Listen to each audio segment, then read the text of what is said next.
I'm never drinking again. Hey guys, good morning. I jumped out of bed and I saw there was information about the Immortal Empires, and I was so excited to read it that couldn't go out for a walk or couldn't get rid of this headache. It had been bothering me for the last 12 hours. So again, I just talk about it. Everybody quiet. I had that wine way too fast last night. Way too fast. Like a bottle of wine in 30 minutes. I blame Bloomcools.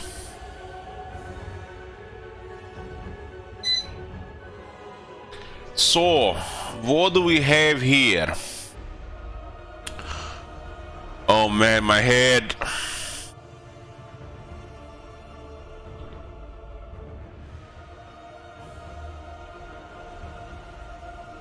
Okay, lower, hold on, this is so loud. Just turn off the sound. Damn, altitude sounds really dead. It's like, it's cause I'm a hangover and I'm out of bed.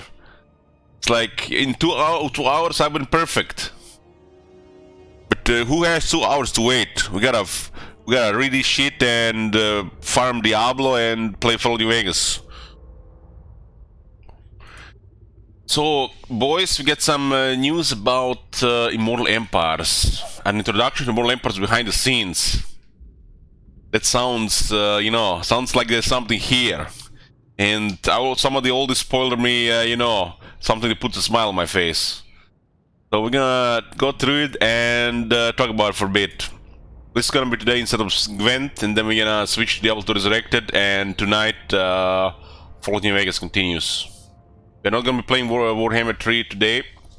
Warhammer 3 might be later this month with Zinch, if not then next month on the new PC. Can I zoom in? Yes, can.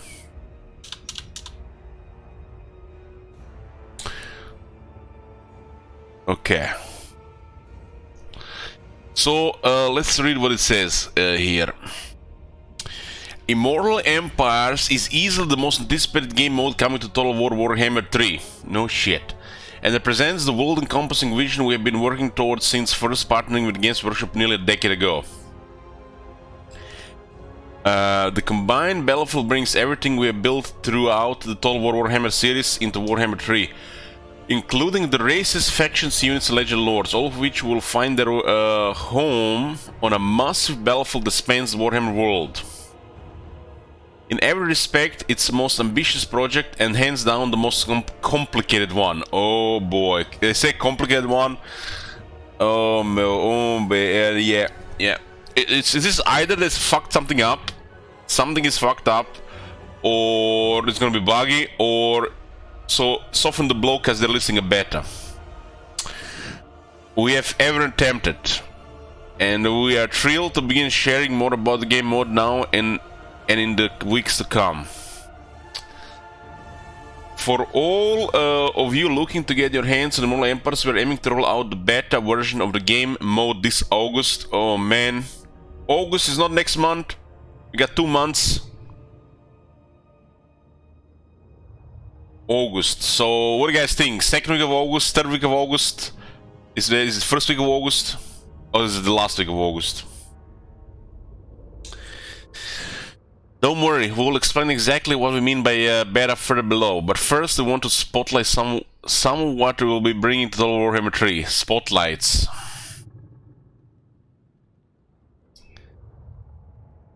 What's new in Immortal Empires? Okay, let's go, boys. Oh shit! I already see it! Do you see it? Immortal Empires is much more than the sum of each game's code smashed together into a large map. Rather, the new game mode offers a variety of new features and approaches to the combined battlefield. Access all 86 Legionary Lords from all 3 Total War Warhammer titles. 86 Legionary Lords! Let's see. In Warhammer 1 and 2 there were 69 Legionary Lords. If you count Boris and the Red Duke, 71 Legionary Lords. And currently in Warhammer 3 there is 3, 5, 9, 10, 11, 71, 82. Where did the 4 comes from? 4 ex-Legion Lords.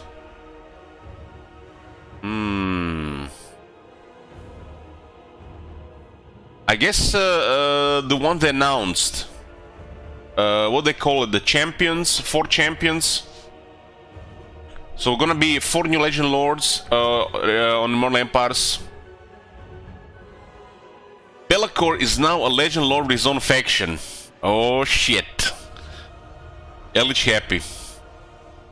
I'm glad they put all the Legion Lords as the factions. Be'lakor is gonna be his own faction. Oh man, 1-man armies. We can test every side of the world where he can get bugged and stuck and turn into a statue and never move again. Other than that, 1-man army shenanigans. Dedicated factions for a number of old Legion Lords, including Grombrindal, Helmangorst, and Volkmar the Grim. Hands up! Finally! All these years, finally! So Mumford is gonna be his own faction, Helmangorst is gonna be his own faction, Volkmar is gonna be his own faction, and Grombrindal is gonna be his own faction. Hopefully a horde, or... He had to go, guys. He had to go. He was making the High King look bad. Speaking of High King, okay, High King is not bad, but Grombrindal was making him look bad in his own faction, and that's unacceptable. Fellow Dowie! A great Oh man, this is too early for this shit. My head is pulsing. Things. The Damaskron is filled with their vile atrocities. And the debt stands with them. Grombrindal having his own faction. Ooh. Take up your axes. Show these Urks and Groby the might of Karazakarak. For they come.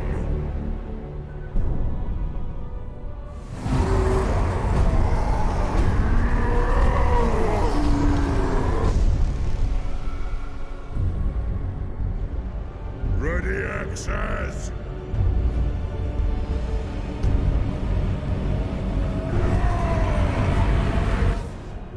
Kazakan! Ah! Pay back every grudge! This is my edict! Blade Master took one for the team.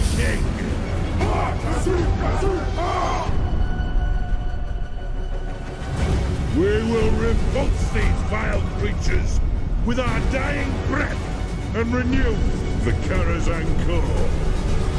Okay, we can renew Karazhan Core with a Grombrindal in a separate faction. They said this a while back in Warhammer 2. They were working on making every Legion Lord lead their own faction, and I absolutely agree with this. Legion Lords should be one per faction, and even the Confederations seems like it's pushing it. You know, kind of diminishes the play value and the magic of having a Legion Lord. Legion Lord should be one per faction and no more.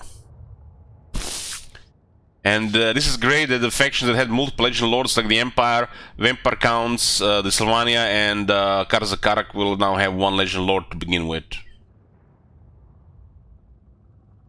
Isabella and Vlad can stay one faction, yeah, but Isabella and Vlad, if you start Isabella, Vlad should be a legendary hero, and if you start with Vlad, Isabella should be a legendary hero, and not both Legion Lords, so they can be in the same army.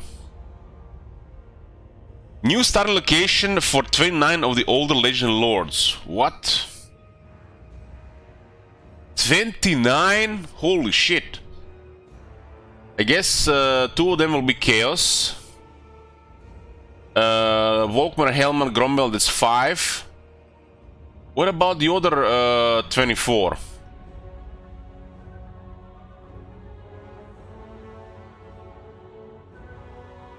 Stretch.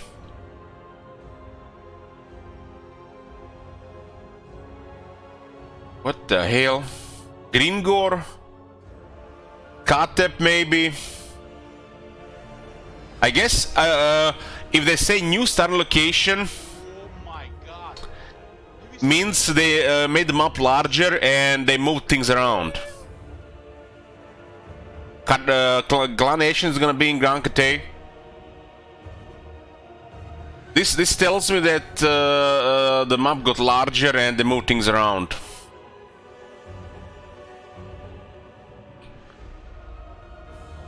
Improved personal faction mechanics for a selection of older legend lords such as Volkmar the Grim. Personal faction mechanics. What about Guild? Better not be a clone of Carl. Oh my god. Have you seen that shit?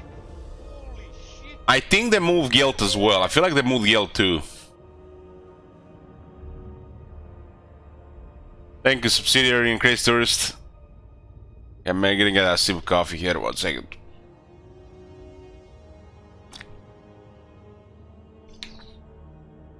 A new sea lanes feature which allow you to move armies between distant lands and continents from one side of the map to the other without leapfrogging them all the way across the map.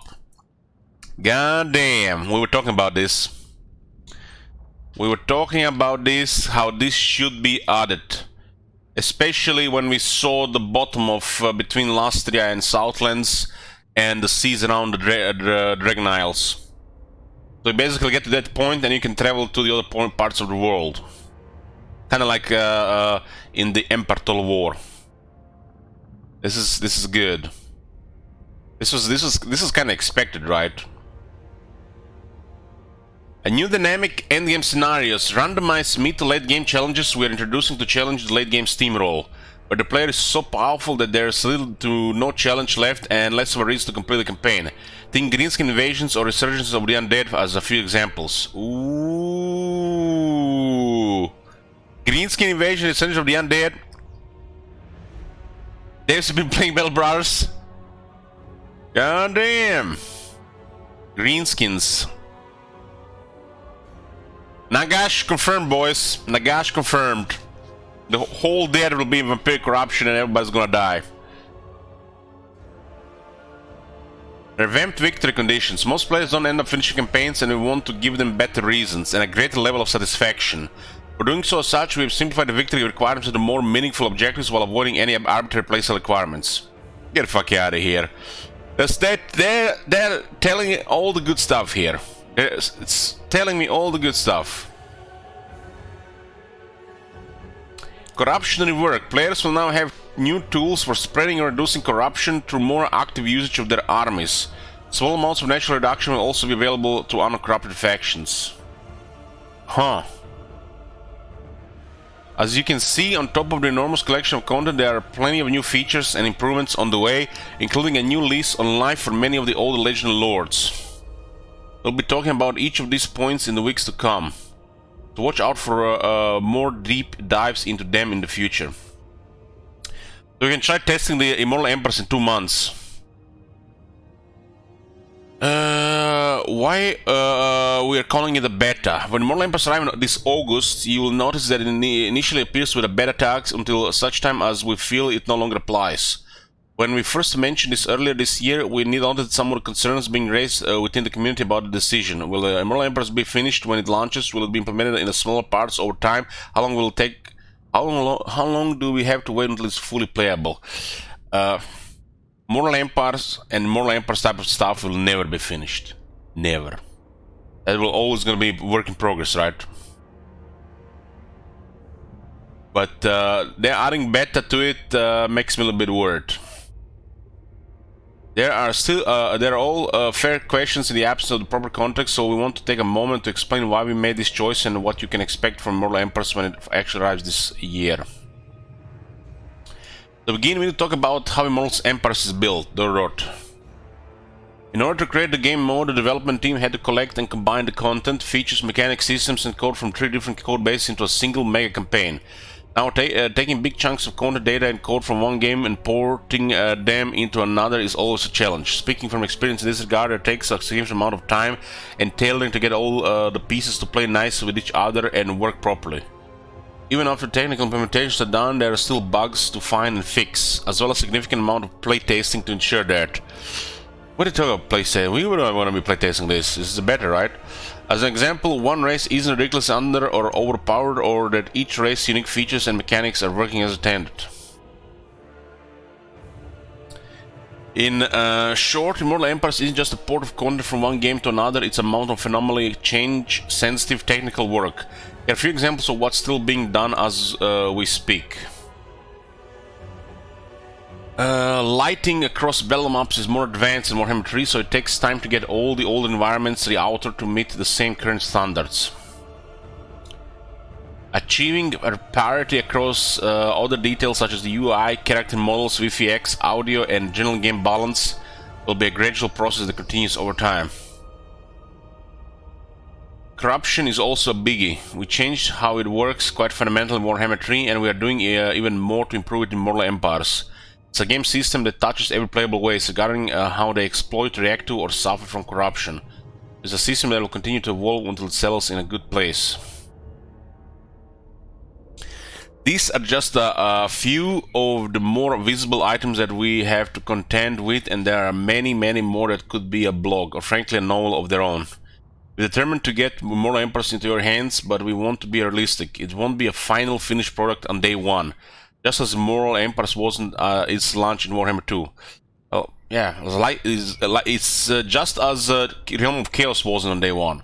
Ultimately, this entire 3 games project won't truly be complete for years to come, which is why we are initially launching it under the banner of a beta. I mean, they're learning, guys. If they put beta on Realm of Chaos, the game would have had at least almost mostly positive rating. It's worth noting that it won't be an opt-in beta. We'll add it right into the main game for Warhammer 3, which means it won't divide the player base across separate versions of the game or harm the multiplayer experience if you want to dive into the new mode. Let's see. So, it means it's gonna be immediately there. You don't have to opt in for it. I guess so they don't gonna be patched all the time.